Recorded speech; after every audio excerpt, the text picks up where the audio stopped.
Hey everyone, Disappointed Giant here. So welcome to another Castlevania-ish long play.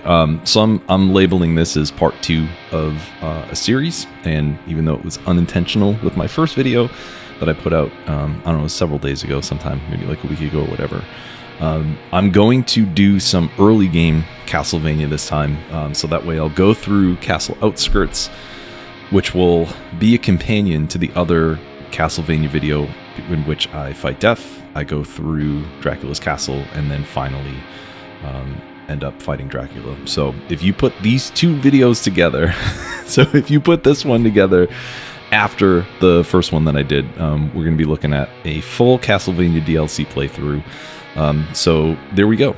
So I did a video, I don't know when it was maybe a few weeks ago, whatever. Actually, it doesn't matter because you might be watching this a year and a half from now, so it doesn't really matter what I did a week ago. But I put out the DLC walkthrough video. So in that video, I ended up going through Bad Seed, Fatal Falls, and Queen in the Sea, all of the biomes in one. So that was kind of like the first thing.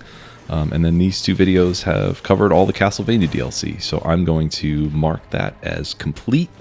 I'm going to cross it off my list so that way I don't have to, do another whole video with Castlevania stuff. So, anyways, like I said, I'm going to mark this as part 2. I've also decided to take Sypha, which is one of the playable characters from Castlevania 3. I think the subtitle is Dracula's Curse from the NES and Famicom systems. Probably the best original Castlevania, even though the first one is timeless and has some of the best music. Castlevania 2 Simon's Quest was a little weird. It's kind of like I almost feel like it was the precursor to Dark Souls as far as how cryptic things were and just how difficult and odd it was. But Castlevania 3 takes a lot of great stuff from the first game, improves on it by a ton. And that's where this character Sypha is from. There's branching paths where you can have a secondary character, and she's one of the ones that you can pick. So I had, oh god, so outside of Outskirts, I really don't remember where else I go between Outskirts and Dracula. So I'm glad to know that I'm not going to take a curse biome right off the bat here. But in Castlevania 3, you can pick another secondary character. Really, really cool stuff. So I'm wearing the Sypha outfit here. You can get this on your way to the Dracula fight at the end of the Castlevania DLC. There is a hidden platform. I think what I'll do here is I'll overlay the video real quick so you can see exactly what I'm talking about. But there's a hidden platform you can climb up. You can grab this outfit. You can grab I think it's the Trevor Belmont outfit, which is the main character from Castlevania 3. You can see like a little screenshot, I think, in the background, or a little painting in the background of some Castlevania 3 art, which is super cool. And that's also where I grabbed the thumbnail from. That is the screenshot from the ending of Castlevania 3. So, excuse me. So that's the vibe. So I had, like some of my other long plays, I originally did not intend to record this. I was just kind of playing a vibe where I wanted to, after my last video, I was kind of in like a Castlevania state of mind. It's like that Billy Joel song, New York State of Mind. I was in a Castlevania state of mind. But the run came out pretty good, so I recorded it. I forget what the retroactively, I think, because you can do it on the PS5. So I recorded gameplay and then split it into 2 and recorded the second half on purpose because it was fun. It was a good run. So, anyways, so I hope everybody's well. I should have said that at the very beginning. Hope everyone's doing well. Hope you're enjoying whatever you got going on, whatever time of the year it is. If you're watching this soon after I post it, we're talking April 2025, which is up here in the US. Springtime's coming. Weather's getting a little bit warmer. Hopefully better weather days abound. So if that's your vibe too, I hope you're enjoying that as well. So also thanks to everybody who commented on the first Castlevania video, the Dracula death video, talking about how much you folks dig the long plays. So instead of sitting on this bad boy, I said let's do it. Let's get it up while it's still fresh. But you viewers are the best. I don't know if I should say viewers, community friends, whatever you want to call it. Y'all are the best. So really appreciate it. So hopefully you enjoy this video too. It was a good one. So I'm not going to go into the depths of scroll manipulation like I do every video, but I got purposely took the double green amulet so I could have 3 and 3 going into the into Castle Outskirts. And I decided to wait until after I did some stuff to clear out the biome and then decide what color I wanted to take. Since I got the double green, I decided to go for tactics. And right now I got, I don't have a tactics main, but I think I grabbed marksman bow here. Yeah, so I go tactics. This run came out pretty good. I feel like, I mean, you can see from the timestamp, it's a little bit shorter than my normal runs are. But yeah, I feel like I was flying at some point during this. I was just like zipping around later in the run, so it was really fun. Definitely a fun tactics run. And yeah, so I grab marksman bow for the first move. I think I might take tranquility. Is that what I did? Yeah, so I grabbed marksman bow for my first leg of the run. Marksman bow does crits from a distance. So I forget what the tile range is. It might be like 5, 6, 7 tiles or whatever it might be. But it does crits at that point, and the crits are great. So the normal / up close damage for marksman bow is not good. I didn't really focus on it when I picked it up, but if you go back a bit and look at the item description, either where I just paused or in the 30 door, you'll see that the regular damage is not great, but the crit damage is 6 times the normal damage, which I think is on par with I think blowgun from the Bad Seed DLC is also 6 times. But that item does decent normal damage, but also has poison on it. So marksman bow, I feel like a lot of folks sleep on it. You know, especially because, like you can see here, I'm kind of taking a little bit of extra time to position myself. Like here, I'm jumping off the ledge so I can get that crit. So it does require a little bit more proactive planning and movement to try to get the extra damage out of it. But I also have electrodynamics, so that way I'm getting some good close damage, a little bit of DOT if the marksman bow isn't popping off at range. And you'll see, so first scroll is off color, so scroll manip at least did not work for that one. But you probably noticed, so when I was in that little hut, like whatever, little house area, whatever you want to call it.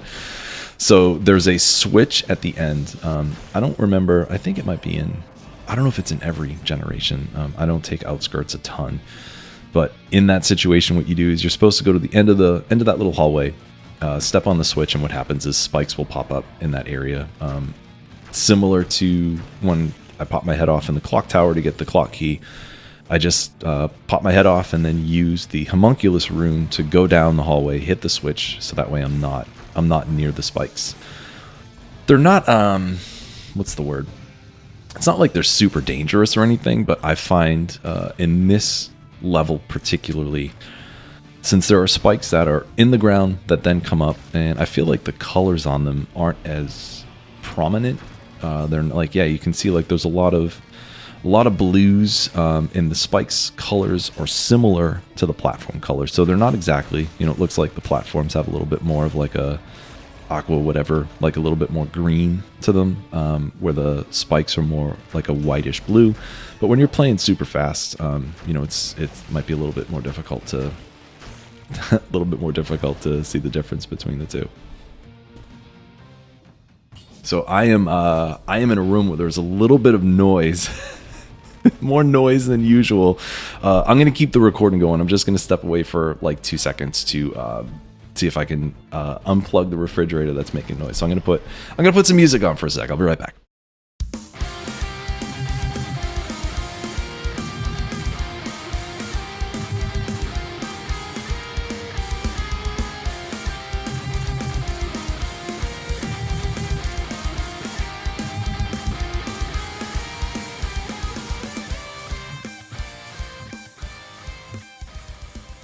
All right, back. Sorry about that. Sorry about that. I feel like I could have paused the video, but that would desync the audio, and I also didn't want to start over because I've been enjoying this. So sorry for the short delay. I'm actually not at home right now. I'm temporarily sort of out of town for a couple of days, so I'm not in my usual recording space. But yeah, so the spikes are a little bit of a different color. So I find that sometimes when you hit the switch, either in that area or in one of the more main areas that we're gonna see as we start to make our way up this sort of, I guess you could say it's kind of like a tower. As we make our way up the tower here, you'll notice that, you know, I hit another switch or two, spikes will come out, and they're similar. So especially if you're running around dealing with these bone throwers or whatever they're called, and dealing with enemies teleporting in and the harpies, like it's easy. It's easy for that stuff to blend in. So I like to pop my head off when I can and grab that, what do you call it? Grab the switch. Another thing, so this was, I noticed this right before the noise started happening in the room, but there was a elite skeleton, and it just so happened that it was one of the box, I think box is the right word, like the laser box ones, where you're supposed to stay within the box so you don't get hit, but the laser sort of, oh yeah, here's the spike, so you can see they're kind of similar a bit. But you're supposed to stay within that laser box, and it spawned like right above me when I was on that platform. So if you want to go back, it was like two or 3 minutes ago, whatever it was. But what I did was I saw where the box was going to spawn, and then I ducked. So that way I would not, I feel like the instinct, right? The instinct is to move closer to the enemy to get within the box, but I would have taken damage. So I just ducked outside of its hitbox and then engaged with the skeleton and got it done. Got the elite off the map. So one of the things, like I mentioned, I don't come to Outskirts that much. I don't love it as a biome. I think I mentioned this in the other Castlevania video that I just put up. You know, the levels are not my favorite, I'd say. You know, I don't hate them by any means, but if I were to, you know, have a personal tier list or ranking of the levels, Outskirts and Dracula's Castle would be at the bottom. I don't think there's any other level that I prefer to not go to than these two. And part of it is, you know, I mentioned this in the last video, I'm pretty sure, but Evil Empire did a bang up job with references and the design for the levels in this DLC. But the vibe of it is very traditional Castlevania. So this level is reminds me of like an old, you know, Castlevania 1, Castlevania 3 level where there's always a particular path, right? So no matter where you are, you start in the beginning by that little, by the bridge, and then you make your way to the right to the elevator section. Elevator pulls you all the way up to the top of this tower. There's two little side paths you can take. One of them leads, I think they might both lead to a shop. We'll see it when I either teleport or pull the map back up again. At least one of them leads to a shop, and then the exit to the corrupted prison, and the other one, I think it might just be a shop. I can't exactly remember, but it's always the same. So you're always going to go left to right at the beginning.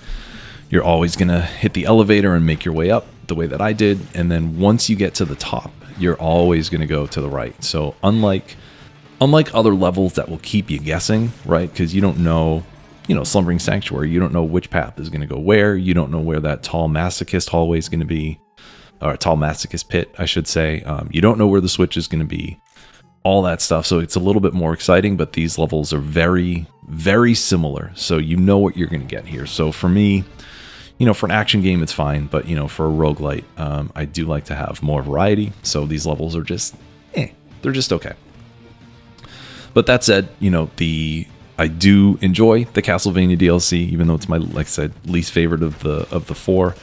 Level generation, I think the items that you get from this are so good. I think they're really good. Again, Evil Empire did such a bang up job, and they incorporated some weird stuff, right? So you get your, you get like the Alucard sword and shield from Symphony of the Night. You get your vampire killer, and you know, but then there's some weird stuff. So in the throwing axe is another one, but then there's like the whip sword, which I think, can't remember what game that's from. It might be from Aria of Sorrow or Dawn of Sorrow. I'm not positive, but there's that, which is kind of weird. You get the Bible, you get the what do you call it, the Rebound Stone. So there's a lot of really cool items. So like the rest of the DLCs, this one is absolutely worth it. But like I said, just personally speaking, it's my level-wise, it's my least favorite. So if you're going through Outskirts, if you're going through Dracula's Castle and you get a little bit fatigued, just know that you are not alone. You are absolutely not alone. All right, so let's see. Yeah, so both of those paths lead to a shop. So I think one of them, I think there's two skill shops and one weapon shop in here always. So yeah, you can see right there, there's the two magenta. Pulling out my color wheel here. The burnt dusk or magenta, maroon rooms are the shop rooms. So that was Castle Outskirts. So again, level is very predictable. Some of the enemies towards the end, they add those harpy enemies that will kind of like hang out and zip towards you, and then they attack you when it's close. So they're a little tough to deal with. Definitely not my favorite enemy. I think Daniel doesn't like them, and some other folks too. So they are kind of a pain. But the good news is that those don't show up until later in the level, so they're not there right from the bat. And some other stuff, I do want to talk a little bit about the enemy design in the Castlevania DLC. I know nothing about the development other than Evil Empire had to keep it quiet for a bit. But you'll probably notice too that there are some enemies that are basically reskins of others. So there was the merman enemy that would, like the big fish dudes, they would end up, spitting fire at you and jumping back if you were too close. That's very similar to the undead archers, the green archers, the basic ones that you'll see in the prisoners' quarters on lower BCs. Very similar to that. The black werewolves have, I think their 3-hit attack is similar to the rampagers, so the green crazy zombie things that you'll see on 3BC and higher. The wolves or the werewolves from Dracula's Castle are basically rampagers. They run at you, they do stuff like that. And then the blue knights, so you may have seen some of the haunted armor knights or whatever you call them there from towards the end of that level. They're basically the same thing as those royal knights with the spears in High Peak Castle. Even down to there's like a slight bug, and I remember I saw this on at least one of them in the first video that I did. But there's like this little bit of a bug where there's a delay in their attack, where like you'll expect them to attack, and then there's like, I don't know, a quarter of a second or a half second of a delay or something, and then they'll attack, and those those haunted armors or whatever they're called do the same exact thing. So there are some reskins, so it looks like they cut some corners. So again, I don't know anything about the particulars as to why, but that's just something to keep in mind. Doesn't really bother me that much because it's just less enemy patterns for me to lose, or for me to learn, I should say. But they, super similar. And also, like last run, even though I'm running tactics, for some reason I have Alucard shield. I think I might switch to double ranged later. I'm not again. Oh, there's the box again, so I just jumped down. Not positive, but. Oh yeah, so there you go. So I took a huge hit there. So that was a Malaise spawned grenadier. I'm never going to pronounce that correctly. Little pink bubblegum guys that shoot the grenades. There was a Malaise spawn one up at the top, and I did not see it. So when I jumped down, when I made my way down, coincidentally, I was trying to get out of the range of the protector or whatever it was. Coincidentally, that dude dropped a bomb on me as I was down. So as you can see, it did a big chunk down to 32%. I wasn't too worried about it. After a very successful curse, I feel like that went by pretty quick, thanks to the double damage polio power that I picked up in the kill door after Outskirts, which is also an oddity. I feel like the time door is out of the question most of the time, but kill door is tough to get, so that was actually really good. But yeah, thanks to the polio power that I used, again, double damage, doing some good work, as you can see here. Through the curse, but after that, I was not too afraid of taking a death since I chose to take disengagement with me.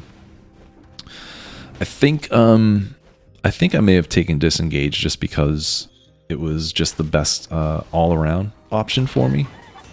So yeah, I think I just decided just for like a little bit of extra cushion, you know, since I don't have any traps, you know, I didn't take support, since I've been doing pretty well. There we go. Replace Alucard shield. Since I've been doing pretty well, you know, I chose not to take gastronomy, but I did want to take disengage just in case. So was not too afraid of taking an L after that hit from the Grenadier.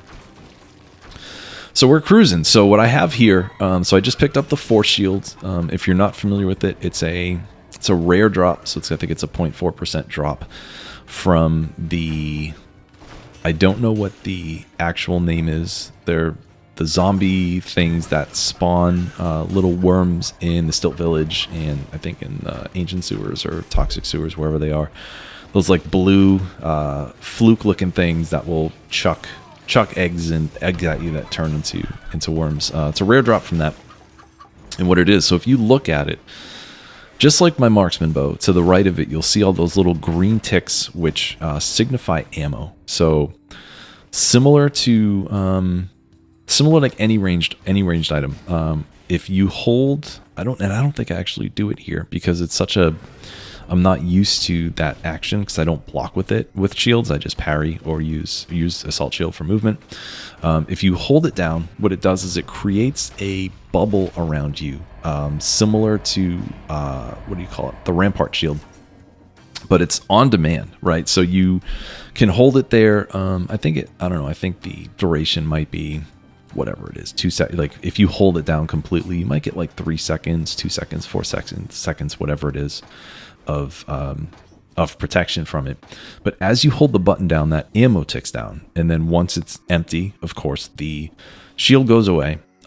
It will, like other ranged items, it will slowly regain its ammo, but if you parry with it, the ammo comes back quicker. So there's kind of like a interesting little loop where you can use it for, you know, panic defense, or if there's, I don't know, if there's like an attack that's coming at you and you just want to, you don't want to block it, you don't want to roll from it, you can just hold it to take that, to, you know, protect yourself from it, and then use the parry to get the ammo back.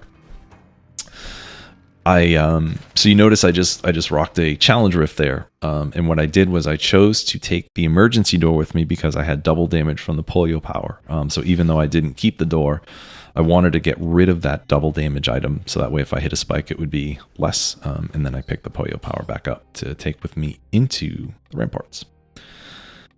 So here, just checking some affixes. I don't know particularly what I'm looking for. For some reason, I rolled that shield 4 times. That was completely, this is completely unnecessary. And I'm taking Hunter's Instinct here. So yeah, going right by the bank. Sorry, Slava. Going right by the bank. And yeah, I took Hunter's Instinct with me, which is really good. I really like that cooldown mutation. So it gives you, I don't know if I'm going to pause to actually see what the, yeah, I don't think I stopped to see what the actual time is, but with every ranged kill, your skills are going to go on cooldown a bit, or it's going to, what do you call it? Cooldown reduction. So super, super good. I think, you know, the problem with Hunter's Instinct is that there are so many great choices for tactics. Again, you know, point blank, support, tranquility, what else? Acrobat attack, you know, so Hunter's kind of gets a little bit lost. But I do take it here because the polio power has a 10-second cooldown that starts when you use the skill, not when it's done. So between, you know, just the general short cooldown and Hunter's Instinct, I can pop off polio. I can pop off polio pretty quickly, over and over again. And then same with Knife Dance, you know, getting, you know, 2 or 3 seconds of cooldown after killing an enemy with such a strong skill is great. So yeah, that's why I chose to take that. Originally I was going to let that elite transform into that enemy transform into a elite, so I could get a little bit more malaise reduction, but my marksman bow leaves a trail of flames, so there's a little bit of extra dot. So I think that might have been what happened there, is I moved away from the Rampager to try to let it turn, but the extra DOT ended up taking care of it. So I get myself a dual scroll. This is one of my favorite moments. I'm like walking cool. Oh, challenge rift. So like the little dance there and then the slow walk was my way of celebrating a good dual scroll, and then coincidentally I just walked over a challenge rift. So that is one of the swaggiest things I think I've ever done during a run. That was so sick. But again, coincidental. Like I said, I wasn't planning on recording or releasing this when I was doing it. That was just my own little fun celebration. But worked out. Super cool. And that's like a little movement that folks don't. I feel like a lot of folks don't know about. So if you have a, not if you have, you obviously have this if you're playing on console, but a joystick as opposed to a D-pad. If you hold the joystick up and then slowly, or I should say slightly, move it towards the left or right, you will be able to walk the way that I just did. So there's no reason for you to do it in game because that just opens you up for more damage and whatever. But it is a cool little swaggy thing to do. So I feel like a lot of folks may not know about that, but that's why I did that there. Super cool. And yeah, so what else do we got here? So Ramparts is going pretty well. I still have the marksman bow from beginning of the tubes, just like I did in Outskirts. You can see me jumping back and forth here between these platforms, trying to get a good amount of distance to maximize the crits from the marksman bow. And like I mentioned, the first mutation that I took was Tranquility. So it gives you, I think when I took it, it was like 27%. It might be up to, what are we looking at here? Maybe like 35, 36. I forget what the scaling is. I think it starts at 30 or 32% or whatever it is. So it's really good. It actually, even though I took it with marksman bow, because I like it. I appreciate the extra bump in DPS. I want to say that it suits like a dot build better, because instead of just getting 28% or whatever, the 30%, whatever it is, off of a single hit, you're going to get that extra bonus off of all of your damage. So if you have, like most tactic builds that I like to play, if you got dot, you get a lot of small sources of damage. That Tranquility is actually going to be more helpful than the reason why I took it here. But that doesn't mean taking it with marksman bow is wrong. There's that quote, given enough time or whatever, every gamer will, you can min-max the fun out of a game or whatever. There's some developer that said that. So it doesn't really matter that much, but I just wanted to point that out. I still really like it. And I've mentioned before, there's the True Archer build that I really enjoy. So it's a double main bow. So you grab marksman bow like I did, Tranquility like I did, and then instead of where I have the force shield, you would take infantry bow and point blank. So no matter where you are, you're going to be able to get extra damage as well as crits. So that's a really fun build. If you like hearing the crit noise, that's a good build to take. Super good. And I also should have mentioned this earlier, usual par for the course here.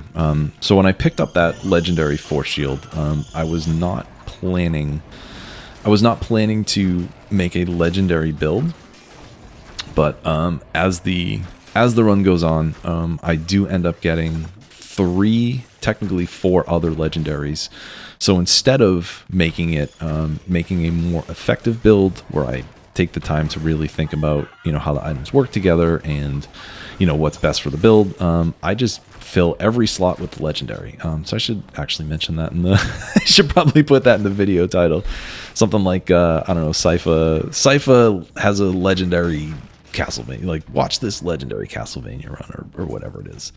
So I fill every slot with the legendary. So that was kind of like a fun little secondary game. But I'm pretty sure because I have marksman bow, I'm fairly sure that I take Concierge because it's going to do better work with him than it would against Conjunct, because a lot of, for the most part, because she's always zipping around, you're going to sort of be out of that Tranquility range, and then during the tentacle phase, those things pop up really close to you, so I wouldn't be getting the extra bonus, so it wasn't not worth it. So I'm fairly certain that I would take Concierge here. And that's what I would recommend if someone else had a similar build. If you got good ranged, get after it. Get after it. Stuff like, dot infantry bow, throwing knives, firebrands. It's great for conjunct, but other things like this might be better suited for concierge. So hopefully I take my own advice and end up going that route, just to make things a little bit easier. And speaking of concierge, so I put out that concierge boss guide again recently. I put it out, whatever, a week, 2 weeks ago, whatever it was. It was good. I got a lot of good feedback from it. I feel like the most comments that I've got, were either in like, oh, that Inquisitor just popped down. That's really funny. I feel like the comments were either like, hey, I'm on 5BC and I've beaten this dude 100 times. Why am I watching this? And or hey, this is a cool idea. Hopefully you do more from other to the rest of the bosses, which is the plan. So the my initial thought process is I'm trying to think of the order in which new players would fight the bosses. So concierge generally is going to be the first boss, unless you take the Mama Tick route. Generally the first boss, and then I feel like Timekeeper, even though she's a second tier boss, I generally feel like folks are going to get to her first before conjunct, because in order to get conjunct you need to get what do you have to get? You have to get all of the runes except for the spider rune. So you got to get the vine rune, teleport rune, and the ram rune in order to get to conjunct. So I feel like that's a lot of extra pathing, a lot of extra stuff folks have to do. So I think Timekeeper is generally the second boss that folks will fight. So my plan is to do her next. She can be a little tricky to get that legendary. Oh, speaking of infantry bow, there it is. It can be a little bit tricky to get that flawless and legendary. So I'm going to do something similar. I'm going to break things down, have a bunch of footage, go over different phases like I did for Concierge, and then I'm going to keep the pace of that one a little bit quicker, sort of like I did with Concierge, so that way it's not a super long video. And then after that, we're going to roll through the rest of the base game, quote unquote, in order. So we're going to do, what are we going to do? Am I going to grab the sickles here? Double damage sickles? I think I am. Mimic shop, double damage sickles. Yep, there we go. And Poyo Power just doing good work here. Just doing nice work. Getting some distance with the marksman bow. There you go. Easy mimic kill, which is usually not the best, what do you call it? Not easy to come by this early on, since early mimics are tough. But anyways, I'm going to do Timekeeper next, and then after that's going to be the rest of the base game bosses in order, in my order. So we'll do Conjunct, we'll do Giant, Hand of the King, and then, knock out the DLCs in order after that. So Mama Tick, and then Scarecrow, Servants, Queen, Death, and then both phases of Dracula. So it's going to take me a while. It'll take me a while to get through these, but my plan is to maybe put one out every couple of weeks, every few weeks or something. And that's going to be the focus of the quote unquote main series of the channel. After, we did the 1 to 5 BC tutorials, we did the tier lists. Do we have another series after that? I don't think so. I think this is the next series. So it'll be good. It'll be fun. So anybody that has been asking for or thinking about Timekeeper guide, we're going to do it. We'll do it in the next week or two. We'll get that out. So I think that's it. I think that's it. Do I stop commentating and just let the game audio come in? No, I'm not going to do that. So good news. So this is our second challenge rift. I'm fairly certain this is rift number 2. So we got ourselves, technically we have 3 bonus scrolls. So we got a good dual stat here. We got the challenge rift in whatever it was. I think it was in the depths, not the outskirts, but wherever it was. We got an extra challenge rift, got an extra dual scroll. So I think we're 3 scrolls up here. So doing okay, coming into the first boss with 15, pretty decent. And yeah, we are gonna do Concierge. Great.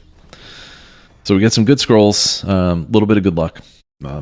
It's funny. So it's actually been really fun. So over the past, I don't know, I feel like past couple week or two or whatever, we've had some more folks join the Discord, which has been great. I'll actually throw the link in the description in case anyone else wants to come hang.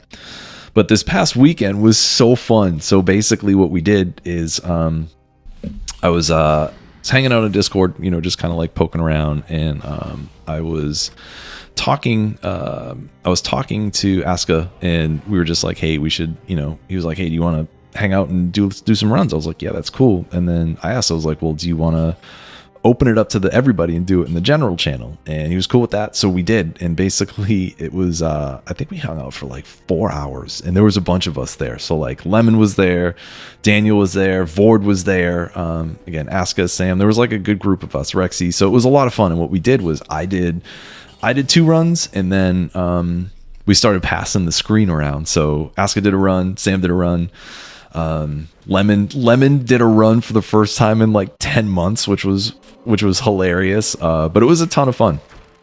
And the reason I'm bringing that up, I mean, number one is just because, you know, I had a blast. It was great. It was great to quote unquote stream with people without having just a chat text box to talk to. So it was a ton of fun. But the other reason for it is I had the first run I did was a tactics run, and I got 4 challenge rifts, which is pretty much the main. That's like the highest you'll ever see. I think Vord did the calculations, and it was like the chance of you getting 5 challenge rifts is like 1 in 1,000 if you get 4 or something like that. I forget what the numbers were that they said, but I got great luck, and then I ended up going to the bank, and I got destroyed immediately. And speaking of being destroyed, you know, this has been a really straightforward concierge fight. I don't think there's anything here that's worthy of noting other than using the marksman bow from far away, and then when I run out of ammo, using the infantry bow pretty close. But I went to the bank, and I got immediately destroyed after getting, I think I had a 124 kill streak from Fractured Shrines. Like, it was such a good run, but I got destroyed. So I'm actually gonna pop that death. I'm gonna pop that death right now over the footage so you folks can see it. It was so bad. It was so bad.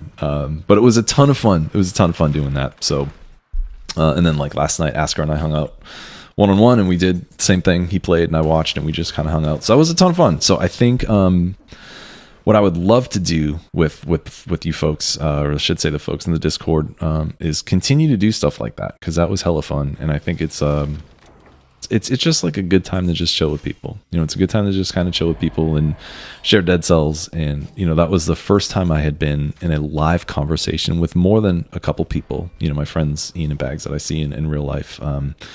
First time I've been in a conversation with more than a couple people in real time where everybody was stoked about Dead Cells and talking so much. So it was a blast. So I'd love to do that more. So if anybody's interested in chilling, you know, either with the group, either as a participant or as someone who can share their screen and play, you know, come join the Discord. You know, we'll end up doing that a little bit more. I know folks are going to be doing a little bit more streaming on their own, so it'll be a good time. So you may have just seen the clip there. That was at the point where I was like, this run's sick, I want to record it. So moving forward here, I am aware that I'm going to be recording the run. So I chose to go to Fractured Shrines specifically for the legendary, because at this point you can see I got legendary infantry bow in Ramparts, and then for mutations I took the complementary one like I did for marksman bow. I took point blank so I can get some extra crits that way, and I also took masochist because there's a ton of traps here. You know, I've said this a bunch. We've been talking about it on the Discord lately.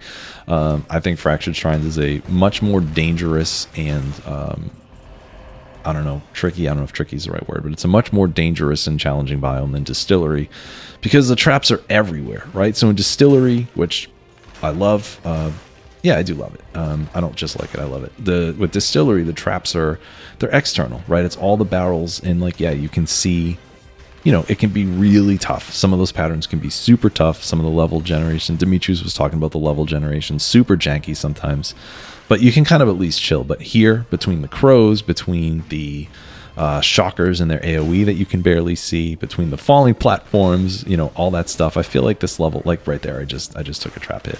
I feel like the Shrines is a harder biome, you know? So I decided to take Masochist here, just for a little bit of extra cushion, and then again, I kept disengaged just in case things went a little bit south, a little bit left to center, a little bit of extra protection. But I came here to get another legendary, because at this point I'm like, all right, dude, I got 3. We got 3. Let's see if we can get 4, because I'm, you know, at least one of the legendaries here there's a very high chance it's going to be a skill. So I was like, let's see what pops up, and we'll grab it, so that way I can have a full legendary kit. And what I did here, as I was talking about the reason why I came here in my mutations, I scouted ahead. So a lot of folks will, or I should say, I don't want to generalize, I have seen a lot of players come in here, grab the curse without knowing what's ahead of them, and then getting wrecked by a crow right outside the door, getting hit by a trap, like whatever it might be. So like most other curses, but especially here, I do recommend, checking out the area between the curse door and the next teleporter. So that way, you know what you're up against. Again, some of these trap generations can be really tricky. Sometimes there's going to be an elite in the way that and since that's the only path you can go down at that point, it can be really tough having to be cursed and, fight an elite in the middle of like a trap disaster. So like I said, always recommend, if you can, poking ahead with the curse, but here especially, like definitely make sure that you do that if you can. And here we go. So here's the reason why everybody comes to Fractured Shrine is to get the legendary. And I got a sick one. So I got Barnacle. What was the other one? It was Ice Shards and Phaser, I think, real quick was what it was. But based on the build, I think we're gonna take support for a bunch. I think at least for some bosses here. So I decided to grab Barnacle. So Barnacle is super good. So if you have seen my skills tier list, or if you choose to watch it after this, do not listen to me when I talk about Barnacle, because at that point I just wasn't really taking it that much. I can't remember my reasoning for it. Maybe it was because I liked other traps more. Maybe it was just something that I wasn't necessarily digging into at the time. Barnacle's so good. Barnacle's great. Like, as you can see here, and you can also see there the AoE from those shockers are not very visible. The visibility on those attacks are not great with all the other colors in the background here. But Barnacle's super good. So it can attach anywhere. So it's a vertical turret. So I think it's the only turret that actually shoots downward at enemies. So great turret. It crits on poison enemies. So very, very, very easy to get a Barnacle that has either toxic cloud around the trap, and or plus 80% to poison. If you have the cash for it and you have a Barnacle, I do recommend trying to roll for the extra poison or bonus to poison. The legendary version that I just picked up does generate a toxic cloud around the trap. So I'm pretty sure immediately after here, I'm gonna pop into the shop, into the minor forge and try to re-roll for extra poison damage. But it's really good, super good turret. So yeah, I originally did not take it often, but now I take it. I think the high category was always asterisk. So super recommend it. If you haven't used it often, grab it, check it out, try to get the extra poison cloud or poison damage, and you'll have yourself a very reliable and versatile turret for your kit. The other turret I grabbed, the good old tried and true Sinew Slicer. It's normally a tactics, brutality, dual trap. If you play Dead Cells for more than 20 minutes, you've probably seen it. It's basically the trap that teaches people how to use traps, as well as teaches you about status effects, because it's one of the ones that teaches you about status effects, because you also get thrown knives and fire branch from the get-go. But I feel like a lot of players who are early in their Dead Cells journey will lean into traps, because you can just throw them down and sort of run away. So Sinew Slicer is great for that. And it procs bleed on enemies. So something else I could do here. And I don't remember how I re-roll the rest of the affixes, but because I have Toxic Cloud around the Barnacle, I may want to grab bonus damage to bleeding on there if the poison doesn't come through, and vice versa. Get poison damage on the Sinew Slicer if it's not already there. Grabbed ourselves a good amulet. So we're looking at 22. So health went down a bit. Damage is going up a bit. So leaning into that offense as one should. Unless you find a utility necklace that has less scrolls, then you would normally have, but it has a great affix like, burns the ground when you run, or the invisibility affix, or generates toxic cloud when you run, or whatever it is. You're gonna wanna find amulets that have the scrolls that are the color of your build. So I lucked out. I think that was a triple. So got ourselves a good necklace, extra damage, extra scrolls, which we're gonna need, right? And the reason we're gonna need it is because I'm going back to Dracula. So and I do, again, like I like I said in the last video, we do get a win. So this is a full run, but I do decide to go to Dracula. I think it was after High Peak Castle. So we get 2 videos in a row where we're gonna fight. We're gonna fight the final form of Dracula, which is, again, my least favorite of the bosses, but we fare better here than we did last time. So I think it'll be good to kind of break down the mechanics a bit once we get to that point and talk a bit more about that boss. But yeah, extra synergy, extra damage from scrolls. I mean, helpful in general, but because that boss has such a high health pool, and I feel like, I'm not positive, don't quote me on this, and I don't want to open the wiki while I'm recording here, but I think he might have a higher damage cap too. So I want to say it might be like 5% or something. I've never seen like huge chunks, and you'll see here, I got the infantry bow, I got barnacle and stuff when I'm using it. There's all small damage, even though I'm buffed up. I think I do point blank and support, and I get bonus damage and stuff like that. But we are going to go to Dracula. Second video in a row after I think the only time I ever went prior to that was when I streamed, and I took a 300% frantic sword in there and I got wrecked. I got absolutely destroyed. If you want to see that footage, it's in my streams, like past live streams or whatever it is. And I think it's the 1-year anniversary of the stream one. So some little minor optimization there. So there was a large food that was infected with the malaise. I could have grabbed that to top off my health, but I chose not to because there was a food shop at the beginning. One of the benefits of Fractured Shrines is there's always a food shop at the very beginning in that first tower, so that generation will not change. Similar to how that first large area will always have a stone golem, or whatever they're called, stone warden, and will always have the legendaries. So I decided to recycle that. All right, what do we got? Bleeding. I think this is when I start to roll for poison, maybe. There it is. What do I do? I'm just like chucking money in here. I think I just stopped, right? I think I just stopped. Yeah, we're going to roll with that. But what I decided to do was recycle the food, and then actually on the malaise food, and then spend the 4,000 bucks to buy the clean food. I didn't do that to prevent the malaise. I did that because at this point, like I mentioned, I was trying to get an all legendary build, so I'm not going to spend any money on weapons. I'm only going to spend money on food and rerolls. So I know I have some extra cash, so I'm just going to throw it away. Again, even though this goes a little bit outside of my normal advice about upgrading weapons, or I should say replacing weapons as you get further into the game, because I had kind of a theme. I was like, all right, I'm not going to spend any more cash. I got the extra flow, so I might as well buy the food instead of getting the free one. So here we go. So we got ourselves a curse. As you can see, those dark trackers disappeared. They disappeared as soon as they teleported.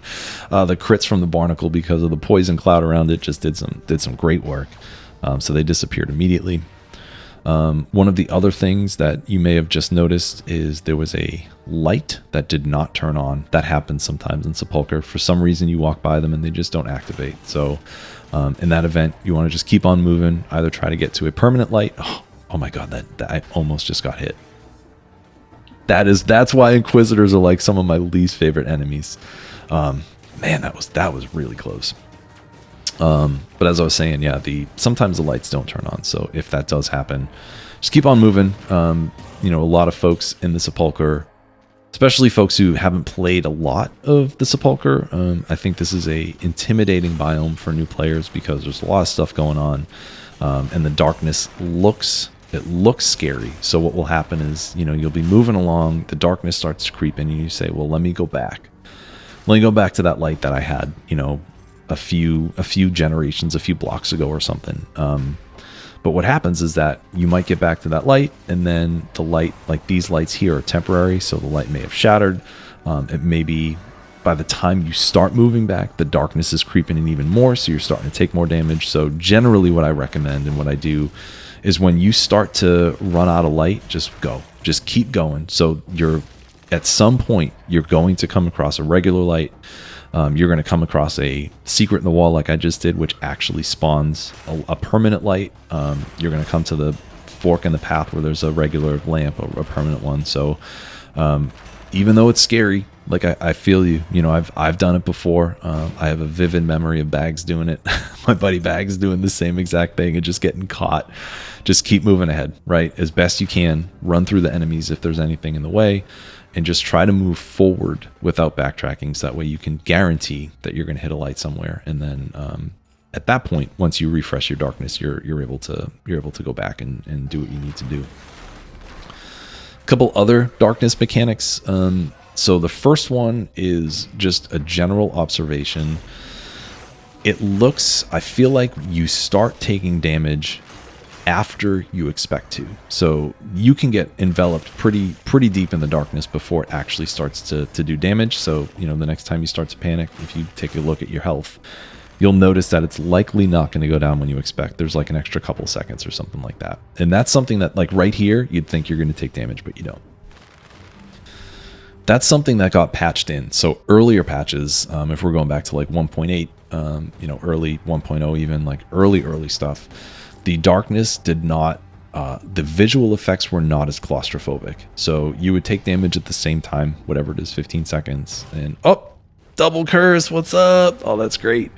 So you take damage at the same time, but the visual effects were not as dark. So Evil Empire, I'm sure, did that to make things more tense for players and to to make them feel a little bit more freaked out. So long moral of the story is don't be afraid. Don't be afraid of the darkness. You know, there's metaphor. This is a metaphor for life, but if you just push through the darkness, there's going to be a light ahead somewhere, whether it's temporary or permanent. You're gonna find a little bit of respite. So make sure you do that here. And the other thing too is you can see whenever you open a curse chest, you get a permanent light too. So I did what I just recommended. So I moved past the curse chest on purpose just to sort of see what was ahead here, see what we'd be dealing with. So moved down here. There was no elites. I cleared out a couple. I already forget what it was. I think it was maybe a failed experiment in a tracker or a weirded warrior or something, but cleared out some stuff. Taking my time here, waiting until the mummy turns around. The range on his splash attack is... I'm not going to say it's bugged because I think it may have been purposeful, but basically like he will, if he targets you or if it targets you and then you change platforms, it can like jump through platforms to get at you. So I didn't want anything. I wanted nothing to do with that. So I waited until he turned around so I'd be able to get through the curse a little bit more reliably, which is what we did. So that was another pretty successful, not too challenging curse. But we got 2 of them. So there's another bonus scroll, right? So we're looking at whatever it is, 4 bonuses, extra curse, challenge rifts, good duel. And I think we might get an extra good duel at some point in the castle. I could be misremembering or making that up, but we're doing pretty good scroll wise. And we're doing pretty good kill wise too. So we got ourselves, what is that, 100? Yeah, so we are on 100 streak. So this build's just tearing things apart. Very, what's the word? This is not an exciting build, right? This is not something that I'm gonna remember being like, wow, that infantry bow build was amazing. It's just, you know, this is your middle of the road tactic stuff, right? You have, you get some sort of ranged main damage. Second slot, I decided to take the shield because it was legendary, but I also could have thrown another ranged thing in there, Hakuto's bow, marksman bow, whatever. And then we get a couple traps. So this is straight down the middle, just what I would expect from a tactics build. But again, it's just like I don't know, is utilitarian the right word for it? It's just, you know, nothing fancy, but it's doing the job, right? So between the crits, like, yeah, you can see the crits from the barnacle, the poison spread from the barnacle. So my understanding is when a enemy is poisoned and it dies, it will spread the amount of poison or some amount of poison to the enemies nearby, which is great. So that way, that's how I lose my kill streak. Oh my god. Be careful taking a curse in there for that very reason. You might, it's so bad you might slip. But the poison will propagate, which means it's easier for the barnacle to get crits after that too. So yeah, I really like the poison, the dot rework that they did back in, I think it was 1.9. Little history. Previously, all the dots were basically the same. The only difference is that you would get bonus damage on it. You know, bleed was just a stack of dot, poison was just a stack of dot. But I'm pretty sure in the update of Plenty they changed it so each explore. Okay, I did that walk particularly because I knew Explorer's Instinct was going to pop, and I just wanted to show off. I wanted to show off, so I knew when it was going to pop. But each dot's different. You know, bleeds will stack and then pop. Poison propagates. Shock shares damage between enemies, and then fire just does great dot damage because it was perfect the way it was. But poison's great, especially when you like you could see there, the cloud propagates and then it ends up doing some really good work on the enemies. So aside from that literal literal and metaphorical or figurative misstep, this was a incredibly solid Sepulcher. So there's some food on the map. I don't have gastronomy, so recycling it would not, at this point, wouldn't give me any extra damage. And since I already have the kit that I'm taking till the end of the game, as well as enough money, I could have went back to recycle that food, but I just chose not to. And again, you know, just recycling every item that I see, which is really building the economy here for the build. I think at this point, I don't remember my thought process. No, I do, because I knew I couldn't get to Dracula's.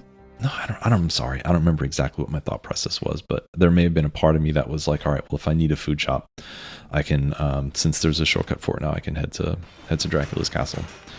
So here we go. So we got our resident punching bag giant. So barnacle, yeah, you saw it, it's just hanging out up top. I think it's got like a 10-second cooldown, so it's really easy to get that, to keep that poison cloud out. 10 seconds every, you know, the poison cloud stays there, getting crits on poisons and poisoned enemies, I should say. And we're just rolling. Skipped the phase change where he slams down both of his hands and the crystals fall from the scaling.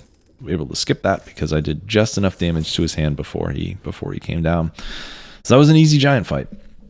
And I realized, so this is a huge bummer for me because it's not a big deal, but I do get Mauve the Deep as a legendary, and I wasn't going to use it, but what I should have done, instant recycle, what I should have done is put it in the backpack, so that way I'd have 5 legendaries, all natural, no wish legendaries, but I didn't do that. So in your mind, in your mind when you watch this, just imagine that I have 5 legendaries, because that's what I would have done if I if I planned. All right, so I want to go high peak here. I do. So I want to go high peak, and I'm looking at my build. I'm like, all right, Masochist for the traps, point blank, disengagement, we're good. But I say, hell no, we're taking Damn Vigor. Damn Vigor will prevent any death, including a cursed death. So I look at that and I'm like, yeah, there is no way I'm going to make it this far into a run with 4 legendaries and not have the cushion that I need. For the most part, I take Damn Vigor into basically every curse biome. Sometimes I don't if it's the first one, and I got like a good mutation on mine for an item that I have. But generally, like, I do not recommend going into curse biomes without Damn Vigor, unless you don't have Damn Vigor and you need the mutation. But otherwise, it's like, in my opinion, it's a must-have. Just because, like I said, it'll prevent any death, including cursed deaths, so that way if you get tagged, you have 2 seconds to kill an enemy and your run will continue. There's supposed to be some kind of cooldown on it, but I've had runs where it pops off a couple times back to back, so I feel like that was a beta thing that never got fixed. But easy for us, right? Another beneficial quote-unquote feature / bug from the cursed update. So I grabbed Invigor. I grabbed Point Blank to keep my my damage up from the infantry bow. Again, just getting like a little bit of extra help. And then I decided to take support since I'm assuming my thought process was that I would be using my traps as a way to put some distance between myself and cursed enemies, and as well as a way to clear a curse if I ended up taking a hit from a sword loser, or if I got hit by the cursor's projectile. Here's what I'm thinking for a second. Okay, so like I mentioned back in the shrines or whatever it was, you know, usually you want to take the necklace that has the most stats in your primary color, but I saw that that one had 2 tactics instead of 3, but it had the invisibility affix on it. So that affix great. If you don't attack for 5 seconds, I think it is, you become invisible, and you can, you know, it's like a long-term predator where you can just make your way around. So I thought about taking that, so that way if I did get cursed, I could take my time and, you know, make my way through. But I think my thought process was, my build's so good, I'm doing so much damage that it wasn't worth it. And you can see I took a quick curse from that sore loser. Daniel found out that if you kill a sore loser with a grenade, and I know he tested with oil and cluster. I don't know about infantry and powerful grenade, but I'm fairly certain it's all of the grenades. If you kill a sore loser with a grenade, it does not curse you. So I know some folks had mentioned, I forget what video it was in, but some folks mentioned that they killed the sore loser and nothing happened. How come? And that's the reason. That's the reason why. So super cool if you're running brutality or tactics, you know, or actually anything. You can throw cluster grenade if you're survival and brutality, oil grenade if you're tactics, and then, you know, whatever the other ones, infantry grenade, powerful grenade, and that'll get you through scot-free. Yep, there we go. So we did get a second good dual stat. So we're looking at 32. I think I leave here with maybe 34. I think 34, 35. So I'm pretty sure there's one more fragment that I grab. There's the bonus scroll at the end, and there may be one more scroll of power before, you know, just in the general level before we head out. But doing really good with scrolls here. Doing pretty good. And you'll also notice that I left a few enemies up at that very top part where I went and got one of the chests. I left a few enemies there in the event that I get porked and I get cursed by the sore loser, just like that. If I get hit, or, you know, if I have a curse at the end of the level, and I don't want to take it into the boss, because like I said, I was planning on Dracula at this point. Wanted to make sure there's a little bit of leftover, so that way I could clear the little baby curse before I move on, because I would have liked to have finished this run. And like I said, you know, at this point I was aware that I was going to post it and record it, so wanted to get a win. So that's also a good strategy too, is if you're in a cursed biome and things are looking a little hairy, you know, don't feel you don't have to kill everything as you go by it. Technically you don't have to kill everything in general. I prefer to, but, you know, just make sure you leave a couple enemies kicking around, so that way if you need them, they'll be there for the curse. And we got ourselves another 60, which is great. You know, I feel like at this point it doesn't make I just said it was great. It doesn't make that much of a difference, because we are not going to use any of the items that are in there. And also, we're so far in the game, and I know I'm going to Dracula here, that, you know, $60,000 plus whatever I get in there is absurd. I don't need more than that. So it's not going to be much of a benefit for me here. But in general, you know, outside of if you have a great build and you don't want to change it, getting that kill door is great. Extra money, you know, higher level item, and some extra cells if you're still popping off outfits like I am in the save file, or trying to unlock other upgrades, or hitting the forge, or whatever it might be. But we got the 60, we got the 70 at this point. But this is great. You know, like I mentioned, you know, this build's popping off. It's you know, a very strong, completely non-unique tactics build, but it's a lot of fun. It's a lot of fun. Yeah, when Asko was playing, we were chilling yesterday. He got a legendary infantry bow. I can't remember if it was biome related or if it was boss related. I can't remember. But he had not had a lot of experience with it, so he got to play around with it for a bit. And I just kind of described it as like it's a melee ranged, it's a melee ranged item, because you want to be close to the enemy. But love it. One of my all time faves. It's been strong for it's been strong the entire time. It's been great. So love it. Glad I'm taking it here. And I'm glad that I'm able to take it into Dracula, because the second phase, he's a big hitbox, or not hitbox. What's the word? Hitbox isn't the right word, because that's what happens when you get attacked. But whatever the word is, he's got like a big body that you can do some good damage on. So infantry bow's really good for that fight. So even though I don't know why I'm doing this, even though I don't need the money, for some reason I'm wrapping things up, probably because there was an enemy on the map or something. I'm not sure. We got 3 pieces of food. This is when I kind of wish that I had taken gastronomy, because that would have given me, I don't know, maybe like plus 45% extra damage, which is, 45-50% going into Drac, which is nothing to sneeze at. It's very, very strong. But I wanted to make sure I had good damage for the curses and damn vigor, so made it through. But yeah, we did it. So we're almost at the end of the run here. So I'm just going to recycle this stuff, even though I didn't need to. I'm going to grab the last scroll, which puts us at 34. And then we're going to go from High Peak Castle straight to Dracula. So almost done with the run. This is great. And I think I'll take a little bit more time this run to maybe talk about attacks, but also have a softer landing. I feel like I beat the last run. I was like, all right, gotta go bye. It's like the run's over, go home, what is it? You don't have to go home, but you can't stay here. So I'll be a little bit more gentle on the way out. So here we go. So I'm doing some rerolls. There it is. Yep. So I have the poison on.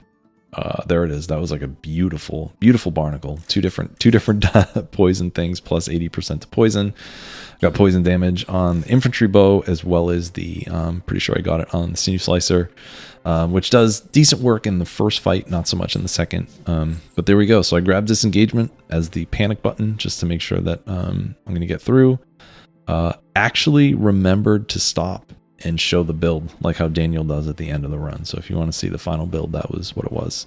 But yeah, grab disengagement, got support, because I'm always going to be near a trap. So I'll get at least, whatever the percentage is. I didn't look 50, 60, whatever it might be at this point.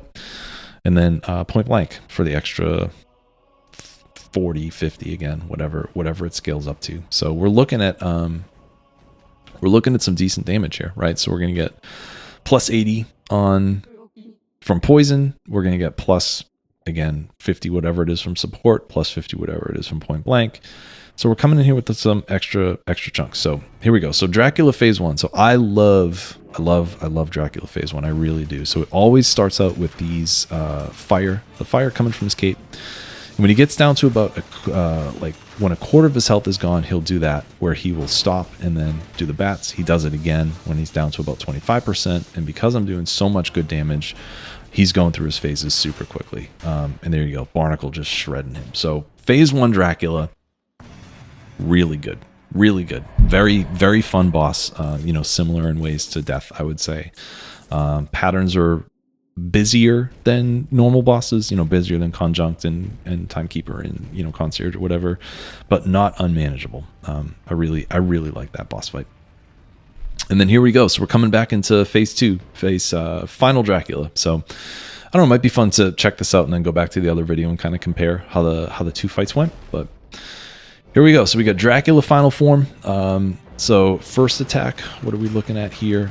So he does this flame attack. You'll notice that there's the notification. It's a notification.